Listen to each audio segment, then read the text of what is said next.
Friends, ഏവർക്കും ഓട്ടോവിറ്റി ചാനലിന്റെ പുതിയൊരു എപ്പിസോഡിലേക്ക് സ്വാഗതം. ഇന്നത്തെ വീഡിയോ നമ്മൾ ഇന്നോവ ക്രിസ്റ്റയുടെ വുഡൻ പാനലിനെ കുറിച്ചൊരു വീഡിയോ ആണ്. നമ്മൾ ചെയ്യാൻ പോകുന്ന വണ്ടി 2021 ഫേസ് ലിഫ്റ്റ് ഇന്നോവ ക്രിസ്റ്റയാണ്. അതിൻ്റെ അകത്ത് നിലവിൽ നിങ്ങൾക്കറിയാം, ബേസ് മോഡൽ വണ്ടിയിൽ വരുന്ന ജിയിൽ വരുന്നത് സാധാരണ ഫൈബറിന്റെ ഒരു പീസായിട്ടുള്ള പാനൽസ് ആണ്. നമ്മളെല്ലാ പാനലും മാറ്റിയിട്ട് ടൊയോട്ടയുടെ തന്നെ ഒറിജിനൽ ആയിട്ടുള്ള വുഡൻ പാനലാണ്. ഇസഡിന്റെയും വിയുടെയും രണ്ട് ടൈപ്പ് വുഡൻ പാനൽ നമുക്ക് വരുന്നുണ്ട്. അതിൻ്റെ അകത്ത് നമ്മൾ ഇസഡിന്റെ ചോക്ലേറ്റ് ബ്രൗൺ കളറുള്ള ഇസഡിന്റെ പാലാണ് നമ്മൾ അതിനകത്ത് ഇൻസ്റ്റാൾ ചെയ്യുന്നത്. ഞാൻ ആദ്യം നിങ്ങളെ ആ പാനലുകളൊന്ന് പരിചയപ്പെടുത്താം. ഈ പാനൽ നിലവിൽ രണ്ട് കളറിൽ വരുന്നുണ്ട്. ഇതാണ് ഒരു ഷെയ്ഡ്. ഇപ്പം നിങ്ങൾക്ക് ഈ ഷെയ്ഡിലേക്ക് നോക്കുമ്പോൾ കാണാം, ഇതിനകത്തൊരു ചെറിയ റെഡിഷ് വരുന്നുണ്ട്. അടുത്തതായിട്ട് വേറൊരു ഷെയ്ഡ് കാണിച്ചു തരാം.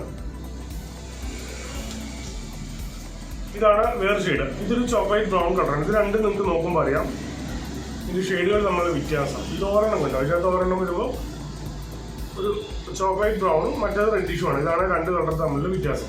ഈ റെഡ് കളർ വരുന്ന വീൽ വരുന്നത്, ഈ ചോക്ലേറ്റ് ബ്രൗൺ വരുന്നത് ഇസഡിൽ വരുന്നത്. ഇങ്ങനെയാണ് രണ്ട് കളറുകൾ നമുക്ക് ടൊയോട്ടയിൽ വരുന്നത്. ഇത് ഒറിജിനൽ പാർട്ടാണ്. ഇതിൻ്റെ അകത്ത് എല്ലാത്തിനകത്തും ടൊയോട്ടയുടെ എല്ലാ പാർട്ടിനകത്തും പാർട്ട് നമ്പർ ഉണ്ടാവും. ഇതിൻ്റെ പാർട്ട് നമ്പർ ഇവിടെ കൊടുത്തിട്ടുണ്ട്. ഇവിടെ ഒരു പാർട്ട് നമ്പർ കൊടുത്തിട്ടുണ്ട്. ഇത് സൂം കട്ടല്ല. അങ്ങനെ ഈ രണ്ട് പാനൽസിലും പാർട്ട് നമ്പർ കൊടുത്തിട്ടുണ്ട്. ടൊയോട്ടയുടെ ഒറിജിനൽ പാനലാണെങ്കിൽ എല്ലാ പാർട്ടുകൾക്കും കറക്റ്റായ പാർട്ട് നമ്പർ കാര്യങ്ങളുണ്ടാവും. അപ്പോൾ ഇത് രണ്ടുമാണ് നമ്മൾ ഉപയോഗിക്കുന്ന പാനൽ.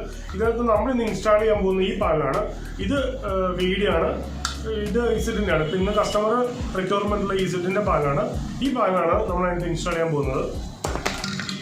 അതേപോലത്തെ മറ്റൊരു കാര്യം, ഈ പാനൽ കുറേ ടൈപ്പ് വരുന്നുണ്ട്. ഇപ്പം നമ്മുടെ നിലവിലിരിക്കുന്ന പ്ലാസ്റ്റിക്കിൻ്റെ പാനൽ ഇളക്കി എടുത്തിട്ട് അതിൻ്റെ മുകളിൽ പൊട്ടിയിട്ട് ലെവൽ ചെയ്ത് നമ്മൾ പ്രിൻ്റ് അടിച്ച് മറ്റേ ഇപ്പം ഈ ഹൈഡ്രോഗ്രാഫിക്സ് എന്ന സംവിധാനമൊക്കെ ഉണ്ട്, അതുവഴി നമുക്ക് ചെയ്തു വരുന്നുണ്ട്. പക്ഷെ എങ്ങനെ ചെയ്തു കഴിഞ്ഞാൽ നമുക്ക് കമ്പനി വരുന്ന ആ ഒരു സാധനത്തിൻ്റെ ക്വാളിറ്റിയും പെർഫെക്ഷനും പുറത്തും കിട്ടുന്ന സാധനങ്ങൾക്ക് കിട്ടുന്നില്ല. ഇത് നമുക്ക് വരുന്ന ഒരു കിറ്റായിട്ടാണ്. ഇതിനകത്ത് 12 പീസ് വരുന്നുണ്ട്. 12 പീസ് വരുമ്പോൾ ഫ്രണ്ടിൽ ഡാഷ്ബോർഡിൽ വരുന്ന 3 പീസ്, പിന്നെ ഫ്രണ്ടിലത്തെ ഡോറിൻ്റെ ഹാൻഡിൽ വരുന്ന അവിടെ 2 പീസ്, അപ്പോൾ 3 2 5 പീസായി. ബാക്കിലത്തെ ഡോറിൽ 4 പീസ് വരുന്നുണ്ട്. 5 4 9 പീസായി. പിന്നെ സെൻട്രൽ കൺസോൾ ഉണ്ട് വരുന്നത്. ആ കൺസോളിൻ്റെ ബാക്കിൽ ഒരു പീസ് വരുന്നുണ്ട്. 9 10 പീസായി. പിന്നെ നമ്മുടെ വണ്ടിക്ക് ബാക്കിൽ മറ്റേ ഈ ലാപ്ടോപ്പൊക്കെ വെക്കണം ആ ഗ്ലാസ് ട്രേ ഉണ്ടല്ലോ, ആ ട്രേ ഉണ്ടെന്നുണ്ടെങ്കിൽ അതിന് 2 പീസ് ഉണ്ട്. അങ്ങനെ 12 പീസാണ് നമുക്ക് ഇതിനോടൊപ്പം വരുന്നത്. പക്ഷേ ഈ വണ്ടിക്കകത്ത് ആ ബാക്കിലത്തെ ട്രേ ഇല്ല, അതുകൊണ്ട് നമുക്ക് 10 പീസ് വയ്ക്കാൻ പറ്റുള്ളൂ. ഈ 12 പീസിൻ്റെ കിറ്റാണ് നമ്മൾ ഇതിനകത്ത് ഉപയോഗിക്കുന്നത്. ഇത് ഒറിജിനൽ പാർട്സാണ് നമ്മൾ യൂസ് ചെയ്യുന്നത്. അതിനാൽ കളർ ഫെയ്ഡിങ്ങോ അതുപോലെ തന്നെ മറ്റുള്ള പ്രശ്നങ്ങളൊന്നും വരില്ല. അതുകൊണ്ട് എപ്പോഴും നിങ്ങൾ ഉപയോഗിക്കുമ്പോൾ ടൊയോട്ടയുടെ ഒറിജിനൽ പീസുകൾ പാർട്സുകൾ തന്നെ ഉപയോഗിക്കുക. അതാകുമ്പോൾ അത്ര ഡ്യൂറബിലിറ്റി ഉണ്ടാവും. നമുക്ക് ആ വീഡിയോയിലേക്ക് ഇനി പോകാം. ഈ വണ്ടിയിലാണ് നമുക്കിന്ന് വർക്കുകൾ ചെയ്യാനുള്ളത്.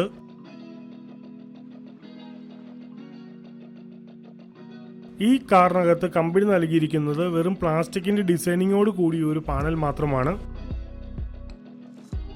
നമ്മൾ ഈ പാനലുകളെല്ലാം മാറ്റിയതിന് ശേഷം ഇസഡിൽ വരുന്ന ടോപ്പ് എൻഡ് കാറിൽ വരുന്ന വുഡൻ ഫിനിഷിങ്ങോട് കൂടിയ പാനൽസാണ് ഈ കാറിലേക്ക് ഇൻസ്റ്റാൾ ചെയ്യാൻ പോകുന്നത്. ഈ വണ്ടിയുടെ ഇൻറ്റീരിയറിൽ പൂർണ്ണമായിട്ടും ടോപ്പ് എൻഡ് അതേ ഇൻറ്റീരിയറിലേക്ക് മാറ്റണമെങ്കിൽ നമുക്ക് ആ ഡോർ ഹാൻഡിൽ വരുന്ന അവിടുത്തെ ആ പീസും കൂടെ ഒരു ഗ്ലോസി ബ്ലാക്ക് പെയിൻറ്റ് ചെയ്ത് കഴിഞ്ഞാൽ അതേ ഒരു സെയിം ലുക്കിലേക്ക് കിട്ടും.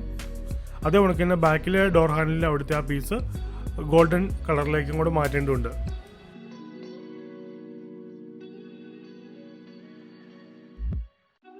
ഇത് കൂടാതെ ഇതിൻ്റെ ടെയിൽ ലാമ്പും കൂടെ നമ്മൾ ഇതിൻ്റെ കൂടെ തന്നെ മാറ്റുന്നുണ്ട്. ടെയിൽ ലാമ്പ് സാധാരണ ഒത്തിരി പ്രാവശ്യം നമ്മൾ കാണിച്ചിട്ടുള്ളതാണ്. ആ സെയിം ഡിസൈൻ തന്നെയാണ് നമ്മൾ ഇതിനകത്തും കൊടുക്കുന്നത്. ഏറ്റവും കൂടുതൽ സെയിലാവുന്ന ഒരു മോഡലാണ് ആ ഒരു മോഡൽ.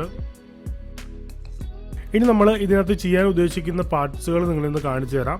ഇതാണ് നമ്മൾ ഇതിനകത്ത് ചെയ്യാൻ ഉദ്ദേശിക്കുന്ന പാർട്സുകൾ. ഇത് ടൊയോട്ടയുടെ ഒറിജിനൽ പാർട്സ് തന്നെയാണ്. ഇത്രയും പാർട്സുകൾ മൊത്തം 12 പീസാണ് നമ്മൾ ഇതിനകത്തേക്ക് ഇൻസ്റ്റാൾ ചെയ്യാൻ പോകുന്നത്. ആ 12 പീസ് ഇതാണ്. കൂടാതെ ഈ മോഡൽ ടെയിൽ ലാമ്പാണ് നമ്മൾ അതിനകത്ത് ഇൻസ്റ്റാൾ ചെയ്യുന്നത്. ഇപ്പോൾ ഏറ്റവും കൂടുതൽ സെയിലായിട്ട് പോകുന്നൊരു ടെയിൽ ലാമ്പാണിത്. സാധാരണ വരുന്നത് നമുക്കിപ്പോൾ ആഫ്റ്റർ മാർക്കറ്റ് ടെയിൽ ലാമ്പിൻ്റെ എല്ലാ ഇൻഡിക്കേറ്ററിൻ്റെ ഭാഗത്ത് ബ്ലാക്ക് ആയിരിക്കും, അവിടെ ഡെമ്മി ആയിരിക്കും. പക്ഷേ ഇതിൻ്റെ നമുക്ക് താഴെ അങ്ങോട്ട് ലൈറ്റ് ഉണ്ട്. അതിനാൽ കുറച്ചുകൂടെ ഷോ ഉണ്ട് ഇത് കാണാനൊക്കെ ആയിട്ട്. ഏറ്റവും കൂടുതൽ അതുകൊണ്ട് ഇത് ഫിറ്റ് പോകുന്നുണ്ട്. അപ്പോൾ ഈ ഒരു ടെയിൽ ലാമ്പും കൂടെ നമ്മൾ ഈ വണ്ടിക്കകത്ത് ഫിറ്റ് ചെയ്യുന്നുണ്ട്.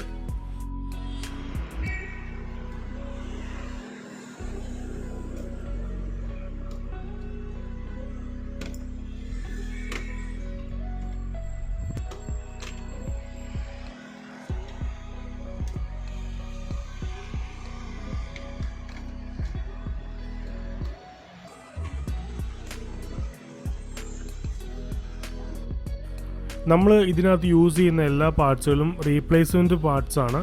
ഇത് മാറ്റിയതിന് ശേഷം നമ്മുടെ കയ്യിരിക്കുന്ന വെക്കുകയാണ് ചെയ്യുന്നത്, അല്ലാതെ ഒട്ടിക്കുന്ന ടൈപ്പ് അല്ല. എങ്കിലേ നമുക്ക് ആ ഒരു ഒറിജിനാലിറ്റി കിട്ടത്തുള്ളൂ. നമ്മൾ കൊടുക്കുന്ന ഈ വുഡൻ പാനലിൻ്റെ പാക്കിനോടൊപ്പം ഈ മുകളിൽ കാണുന്ന ലോങ് ആയിട്ടുള്ള ഒരു പീസും കൂടെ വുഡൻ പാനൽ വരുന്നുണ്ട്. അതും കൂടെ വെച്ച് കഴിഞ്ഞാലേ നമുക്ക് നല്ലൊരു ഭംഗിയായിട്ട് ഈ ഡോർ തോന്നുള്ളൂ. ഈ പാനലിൻ്റെ ബാക്കി നിന്നുള്ള സ്ക്രൂസും ലോക്കും റിമൂവ് ചെയ്ത് കഴിഞ്ഞാൽ ആ പാനൽ നമുക്ക് ഊരിയെടുക്കാം. അതിനുശേഷം നമ്മൾ ഇതിനകത്തേക്ക് ആ ഒറിജിനലായിട്ടുള്ള വുഡൻ പാനൽ അങ്ങോട്ട് മാറ്റി വയ്ക്കുകയാണ്. ഇനി കസ്റ്റമർക്ക് ആവശ്യമാണെന്നുണ്ടെങ്കിൽ ആ ലോക്കിൻ്റെ അവിടെ ഇരുന്ന പോർഷൻ കൊണ്ട് നമുക്ക് ആ ഗോൾഡിഷ് കളറിലേക്ക് മാറ്റാൻ സാധിക്കുന്നതാണ്. നമ്മുടെ ഈ വുഡൻ പാനലിൻ്റെ പാക്കിനോടൊപ്പം ഈ ആംറസ്റ്റിൻ്റെ ബാക്കിൽ വരുന്ന ചെറിയൊരു വുഡൻ പാനലിൻ്റെ പീസും കൂടെ ഉൾപ്പെടുത്തിയിട്ടുണ്ട്. നമ്മൾ ഈ വുഡൻ പാനലിൻ്റെ പാർട്സുകളെല്ലാം റീപ്ലേസ് ചെയ്തിട്ടുണ്ട്. നമുക്ക് ഇനി ഇതിൻ്റെ അകത്ത് വന്നിരിക്കുന്ന മാറ്റങ്ങൾ എന്തൊക്കെയാണെന്ന് നോക്കാം.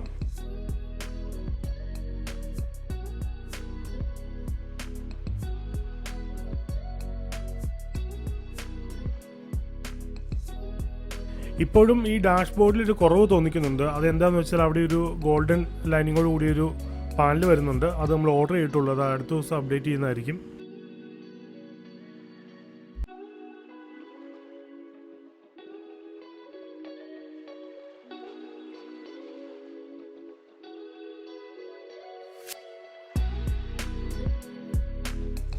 മുമ്പുണ്ടായിരുന്ന ആ പ്ലാസ്റ്റിക് പാനൽസ് എല്ലാം മാറി ആ വുഡൻ പാനലിലേക്ക് നമ്മൾ ചേഞ്ച് ചെയ്തപ്പോൾ തന്നെ വണ്ടിയുടെ ഉള്ളിൽ നല്ലൊരു വ്യത്യാസം വന്നിട്ടുണ്ട്. നല്ലൊരു ലക്ഷറി പ്രീമിയം ലുക്കിലേക്ക് മാറിയിട്ടുണ്ട്.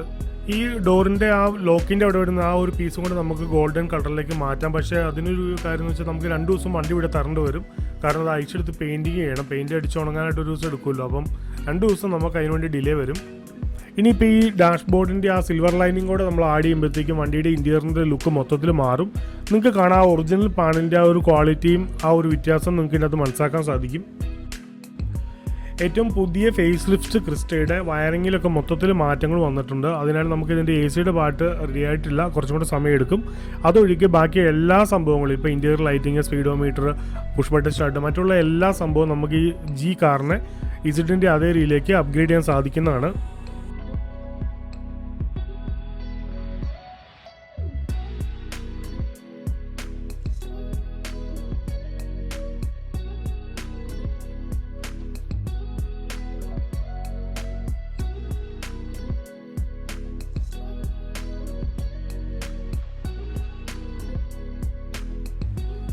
ഇനി ടെയിൽ ലാമ്പ് ഫിറ്റിംഗ് ആണുള്ളത്. അത് ജസ്റ്റ് ഒന്ന് സ്പീഡപ്പായിട്ട് കാണിച്ചു തരാം.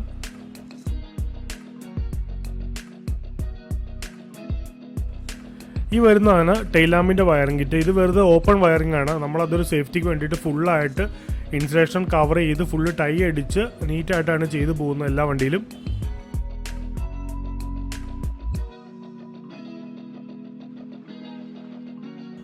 ഇതാണ് ഇതിൻ്റെ കണക്ടർ. ഈ കണക്ടർ നേരെ ടെയിൽ ലാമ്പിലേക്ക് കണക്ട് ചെയ്താൽ മാത്രം മതി. ഫുൾ പ്ലഗ് ആൻഡ് പ്ലേ ആണ്. ഇത് നമുക്ക് താഴത്തെ സൈഡിലും പ്ലഗ് ആൻഡ് പ്ലേ ആയിട്ടുള്ള കണക്ടേഴ്സാണ് വരുന്നത്. അതിനാൽ യാതൊരുവിധ വാറണ്ടി ഇഷ്യൂസും വണ്ടി എഫക്റ്റ് ചെയ്യുന്നില്ല.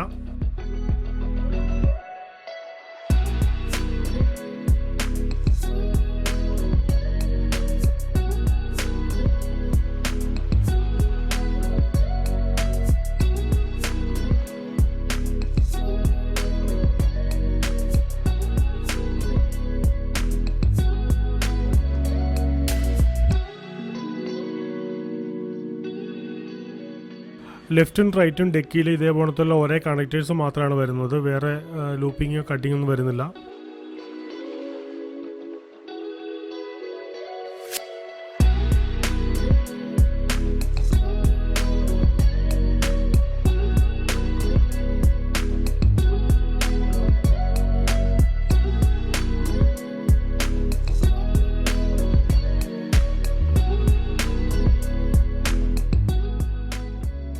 നമ്മൾ ഈ ലഗേജ് മറ്റുള്ള കാര്യങ്ങളൊക്കെ കയറ്റി ഇറക്കുകയൊക്കെ ചെയ്യുമ്പോൾ ഈ ബമ്പറിൻ്റെ ഇവിടുത്തെ പെയിൻറ്റ് പോകാനുള്ള സാധ്യത വളരെ കൂടുതലാണ്.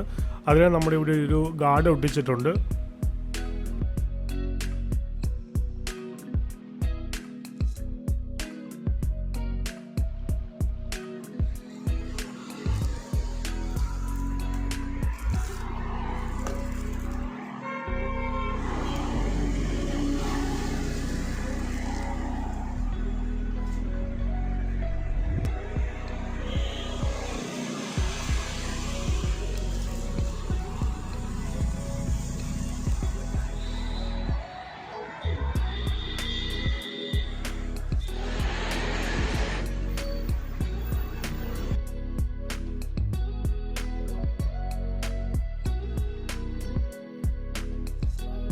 ഈ ക്യാമറയുടെ കാണുന്നവരാണ് നമുക്ക് ആ ലൈറ്റിന് ചെറിയൊരു ഷെയ്ഡ് തോന്നിക്കുന്നത്. ഡയറക്റ്റ് നമ്മൾ നോക്കുമ്പോൾ അങ്ങനെ ഒരു പ്രശ്നം ഉണ്ടാവില്ല.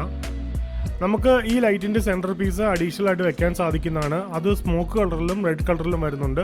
2 ടൈപ്പും അവൈലബിൾ ആണ്. റണ്ണിങ് ടൈപ്പ് ഇൻഡിക്കേറ്റർ ഫങ്ഷൻസ് ആണ് ഈ ലൈറ്റിന് വരുന്നത്. ഇതുപോലെ നിങ്ങളുടെ വാഹനവും അപ്ഗ്രേഡ് ചെയ്യണമെങ്കിൽ നിങ്ങൾക്ക് ഞങ്ങളെ കോൺടാക്ട് ചെയ്യാവുന്നതാണ്.